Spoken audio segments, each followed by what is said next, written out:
legisladores que la víspera también intervinieron, contando además al asambleísta Franco Romero, ponente del informe.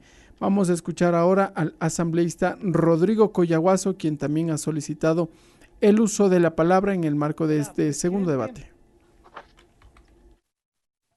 Asambleísta, buenas tardes. Buenas tardes, allá sí se me escucha. Gracias, presidente. Quiero agradecer a usted por haberme dado la palabra. Y con respecto al tema, quisiera leer un artículo para iniciar sobre el alcantarillado sanitario. En el 2013, el 63% de viviendas disponían de alcantarillado sanitario, con grandes diferencias entre las áreas urbano y rural. Pues las primeras cuentan con una cobertura del 80%, mientras que en los hogares rurales estas apenas llegan al 26%, presidente. Los cantones más críticos en cuanto al acceso al alcantarillado sanitario están en la costa, la Amazonía y la Sierra Centro, presidente. Pongo este dato porque creo que es importante que podamos visibilizar el problema de fondo que hay aquí en el país. Y quiero partir de qué son los GATS, qué son los gobiernos autónomos descentralizados, al cual nosotros estamos haciendo referencia y que obviamente ahora queremos tratar de dar una solución. Los gobiernos autónomos descentralizados, que en algunos casos hace bastantes años se les conocía como, en algunos casos, como consejos cantonales. Y había una diferencia entre consejos cantonales y municipios. Y luego, conforme pasaba los años, pues se fueron convirtiendo en lo que ya fue los gobiernos autónomos descentralizados, es decir, dándoles la misma categoría a todos los, en este caso, a todos los, sean conocidos como consejos cantonales o conocidos ya como municipios, y a todos ya se les dio una nueva categoría de gobiernos autónomos descentralizados.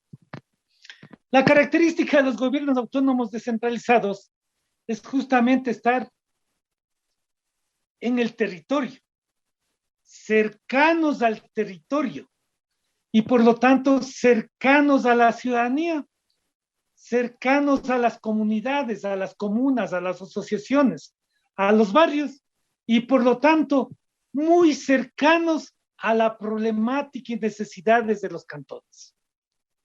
Es el eslabón más próximo que tiene el Estado con la ciudadanía, con las asociaciones, con las organizaciones. En este sentido, obviamente, pues vas mirando el problema de la vialidad, del problema sanitario, de la vivienda, de la salud, de las carreteras, etcétera, etcétera. Y justamente cuando se da el salto a gobierno autónomo descentralizado, es para poder dar una respuesta más ágil a esas necesidades y a esa problemática. En ese sentido, siempre han sido como maltratados o tratados como la última rueda del coche, los gobiernos autónomos descentralizados, a pesar de que la Constitución y el mismo COTAD les da una potestad mucho más fuerte. Pero se ha buscado mecanismos, el de restar el financiamiento de esos gobiernos autónomos descentralizados, que son los que deben tener la atención prioritaria porque están cercanas a la población, y a la población más vulnerable, a la población más marginada del país, conforme di los datos con respecto a la red de alcantarillado.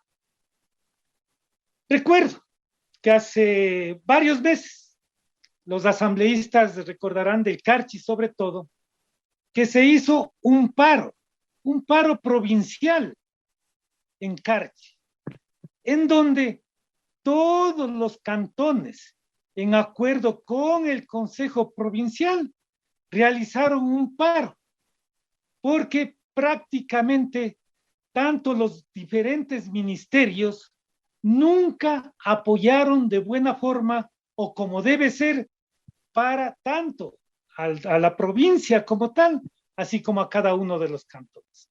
Se hizo un paro. En ese entonces yo fui a visitar a la provincia de Carchi. Y obviamente tenían toda la razón de la marginación, del olvido en el que se encontraba la provincia de Carchi. No recuerdo bien, creo que se hizo un paro de 3 o 6 días y que finalmente el gobierno nacional tuvo que ir al Carchi. Y entre uno de los temas que se acordó es justamente la devolución del IVA. Hicieron el acuerdo, firmaron el acuerdo y a la vuelta de la esquina no se cumplió la devolución del IVA. Y por lo tanto, no se pudo viabilizar para solucionar los problemas que tenían los gobiernos autónomos descentralizados.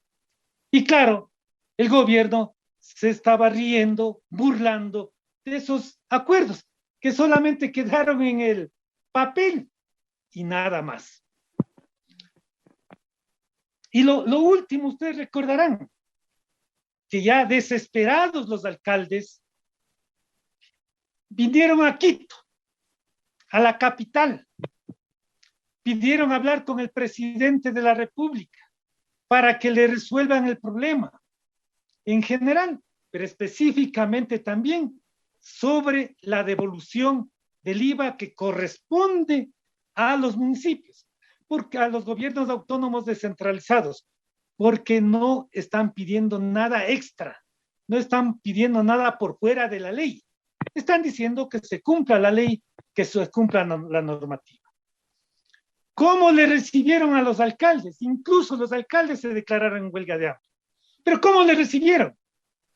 Le recibieron con alfombra roja, le recibieron con flores, le recibieron con abrazos.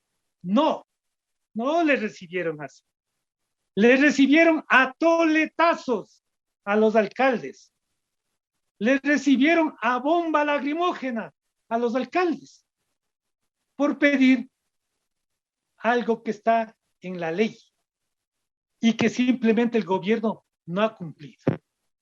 Los alcaldes ahí demostraron que les deben, que no les están transfiriendo, mientras el ministro de Finanzas decía que estaba al día, que faltaba un poquito nomás para ponerse al día. Quedaron en los acuerdos para que se les pague a los gobiernos autónomos descentralizados del país. Sin embargo, hasta ahora, nanay, nada, puro cuento. Y por lo tanto, continúan los municipios ahí mendigando. ¿Qué es esto de que no les quieren devolver el IVA? Que por ley les corresponde. Básicamente es una apropiación indebida que hace el gobierno central con respecto a los recursos que le corresponden a los gobiernos autónomos descentralizados. Esta apropiación indebida, que por un lado desvían para realizar otras cosas, ¿no? Para llenar otros huecos, y que por otro lado dejan sin recursos económicos para los gobiernos autónomos descentralizados, ¿no?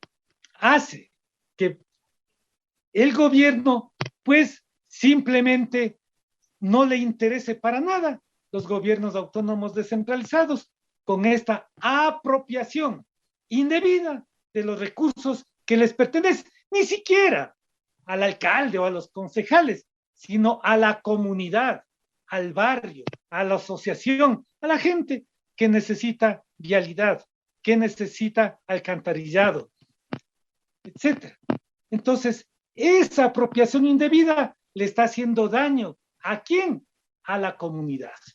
Y a la comunidad más pobre del país, a las comunidades más vulnerables del país. Por eso, creo que con esta ley puede tener sus debilidades, sus limitaciones, sí, pero creo fervientemente que esta ley lo que está diciendo es que en este caso los derechos no son favores. Los derechos no se mendigan, que los derechos no son dádiva del gobierno, que ha tratado haciendo acuerdos o a través del BEDE, querer dar como haciendo un favor. Y creo que esta ley justamente le está diciendo, no son favores, no se está mendigando, no es ninguna dádiva, sino que es un derecho para tener una vida digna en el sector, en los gobiernos autónomos descentralizados. Y sobre todo, a los gobiernos autónomos descentralizados, pequeños y medianos. Porque en esta situación, pues cuando fueron a Carondelet, no estuvo el alcalde de Quito, no estuvo el alcalde de Guayaquil, no estuvo el alcalde de Cuenca, sino justamente aquellos representantes, y sean municipales o de consejos provinciales, de provincias y cantones, que son marginados, que tienen altos grados de índice de pobreza y que ellos son los que están luchando. Por eso creo que con esto se va a hacer justicia. Justicia, como digo, ni siquiera para los GATS, sino para las comunidades, para los sectores vulnerables.